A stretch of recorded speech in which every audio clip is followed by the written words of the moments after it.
29편 보겠습니다. 한 절씩 교도하겠습니다. 구약성경 821쪽 10편 29편 교도하겠습니다. 너희 권능 있는 자들아 영광과 능력을 여호와께 돌리고 들릴지어다. 여호와께 그 이름에 합당한 영광을 돌리며 뻔한 옷을 입고 여호와께 예배할지어다. 여호와의 소리가 우리에 있도다. 영광의 하나님이 우레소리를 내시니 여호와는 많은 무리에 계시도다. 여호와의 소리가 힘 있으며 여호와의 소리가 위엄차도다. 여호와의 소리가 백향목을 꺾으시며 여호와께서 레바논 백향목을 꺾어 부시도다. 나무는 송아지같이 뛰게 하시며 레바논과 시련으로 들송아지같이 뛰게 하시도다. 여호와의 소리가 화염을 가르시도다. 여호와의 소리가 광야를 진동하시며 여호와께서 가데스 광야를 진동시키시도다. 여호와의 소리가 암사슴을 낙태하게 하시고 삼림을 말갛게 벗기시니 그의 성전에서 그의 모든 것들이 말하기를 영광이라 하도다. 여호와께서 홍수에 나타나시며 여호와께서 영원하도록 왕으로 찬정하시도다. 여호와께서 자기 백성에게 힘을 주시며 여호와께서 자기 백성에게 평화의 복을 주시리로다. 아멘. 오늘 이 말씀은 다윗의 시입니다. 시편 읽을 때 시라는 것을 늘 염두에 둬야 됩니다. 산문이 아니라 시다. 어떤 하나님의 속성을 이야기할 때 시적 표현으로 쓰는 것을 보게 됩니다.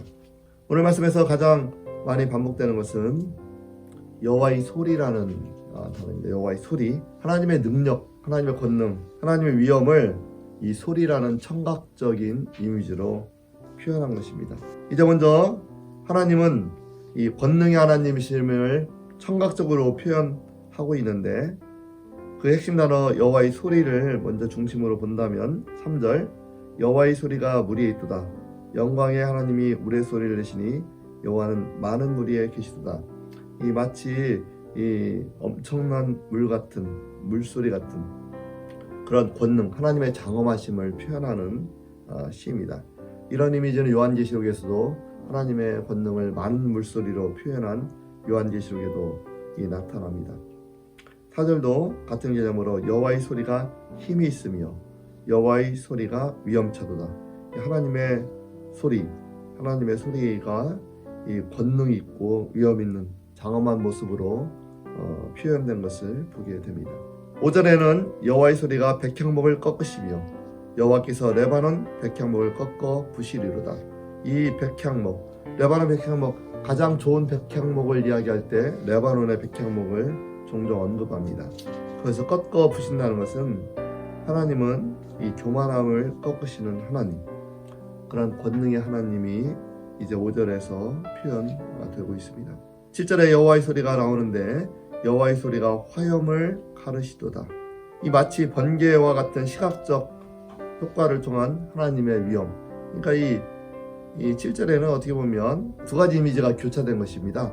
하나님의 소리라는 이 청각적 이미지와 화염을 가르시는 이 시각적 이미지를, 소리가 화염을 가리는 그런 시각과 청각의 교차를 말하면서 마치 번개처럼 하나님의 이 위엄, 영광을 찬양하고 있습니다. 이제 8절 여호와의 소리가 나옵니다. 8절에 보시면 여호와의 소리가 광야를 진동하시며 여호와께서 가데스 광야를 진동시키시도다. 이걸 가데스 광야, 출애굽기에는 가데스 바네아로 보면 되겠습니다.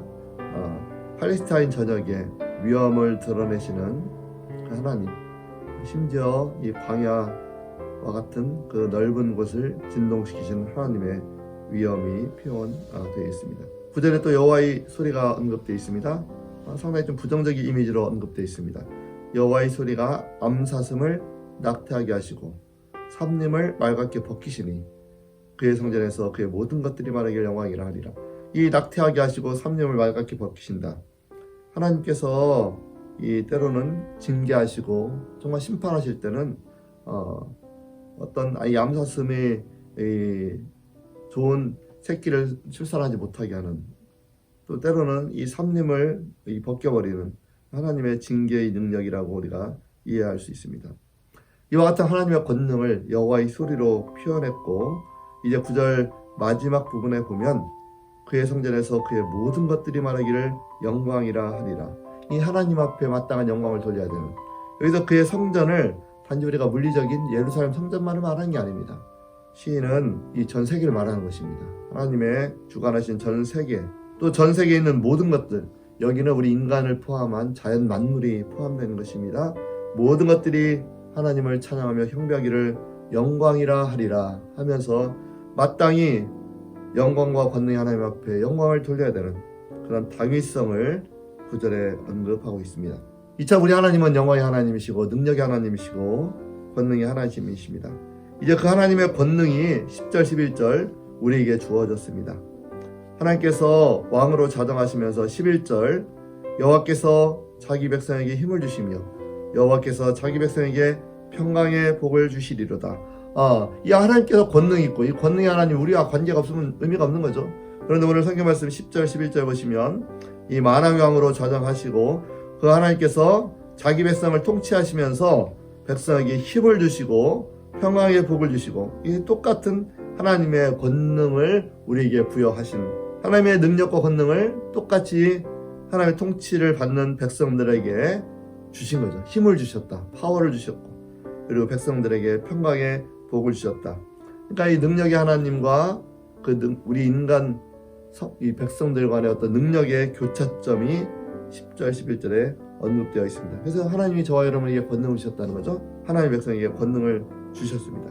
이제 1절에 다시 돌아오면 이제 1절을 마지막에 보기 원하는 건데, 하나님께서 권능을 주셨고 이제 1절에 보시면 우리에게 하나님의 권능이 있는데, 권능 있는 자들아 영광과 능력을 여호와께 돌릴지어다.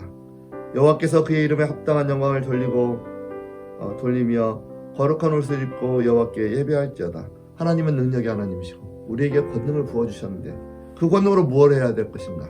하나님 앞에 영광과 능력을 돌리고 그리고 하나님의 이름에 합당한 영광을 돌리고 거룩한 옷을 입고 여호와께 예배할지어다. 하나님께 영광을 돌리는 삶이라고 짧게 표현할 수 있겠습니다. 하나님 우리에게 능력을 주셨다면 그 능력으로 삶 속에서 주님 앞에 합당한 영광을 돌리는 삶, 또 거룩한 성결의 삶, 또 예배자의 삶, 그 삶을 마땅히 살라고 너희 권능 믿는 자들아 영광과 능력을 여호와께 돌릴지어다. 또 여호와께 그의 이름에 합당한 영광을 돌리고 거룩한 옷을 입고 여호와께 예배할지어다 라고 당위성을 말하고 있습니다. 사랑하는 교우분들, 오늘 1절 2절 말씀처럼 우리 삶 속에서 하나님의 능력을 경험하시고 그에 합당한 영광을 돌리시는 또 하나님 앞에 예배자로서의 삶을 사시기를 축복드리고 그런 은혜가 오늘 하루도 삶 속에 이루어지시기를 주님의 이름으로